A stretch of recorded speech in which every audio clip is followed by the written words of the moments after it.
il y a eu un mensonge de l'État. Et ce mensonge de l'État a débouché aujourd'hui sur des conditions de gestion de la crise qui sont plus que contestables.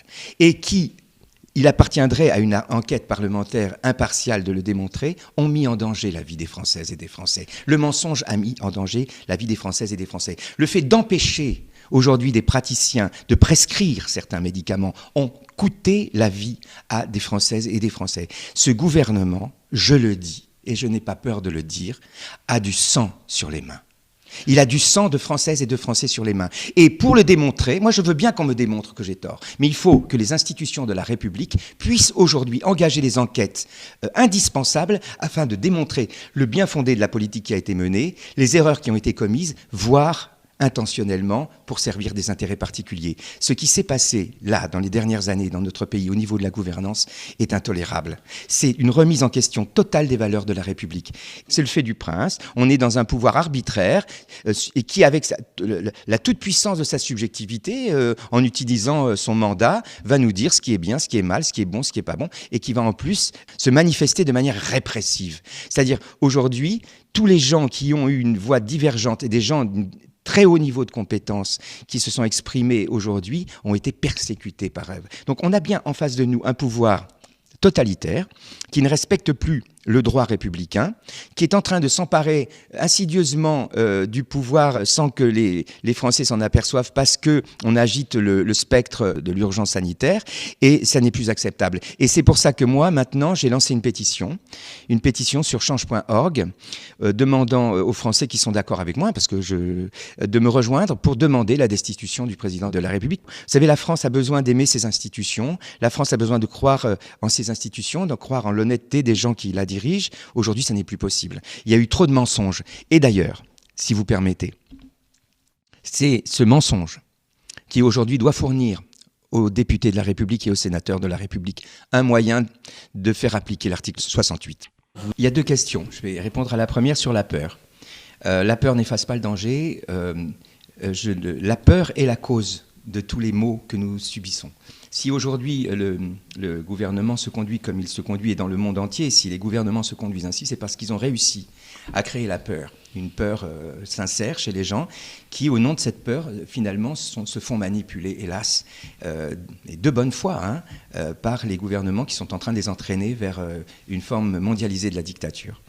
Vous savez, c'est le problème du néolibéralisme, vous savez, qui empoisonne le monde en ce moment, justement parce que le capitalisme est en train de mourir et qu'on veut le maintenir en survie artificielle.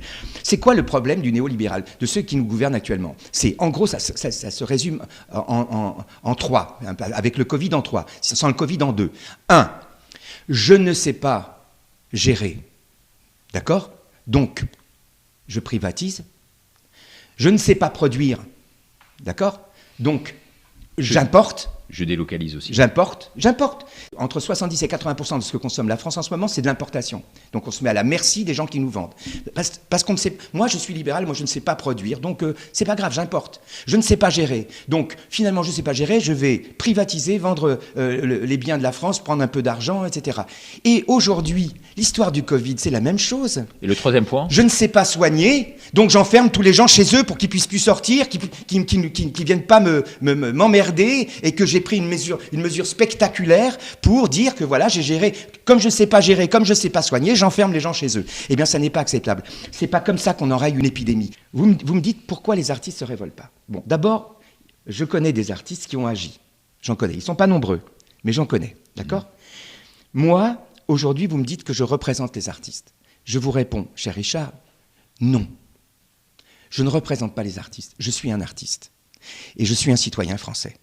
Et je représente Francis Lalanne, un simple citoyen français, sans importance, mais simplement un simple citoyen français, comme tous les autres simples citoyens français qui pensent qu'on ne peut rien faire, qu'on ne peut pas réagir, leur dire simplement, en m'exposant, oui je m'expose, face à un gouvernement scélérat, oui je m'expose, mais je le fais pour leur montrer, parce que je pense que c'est mon devoir, qu'il ne faut pas avoir peur, entre autres.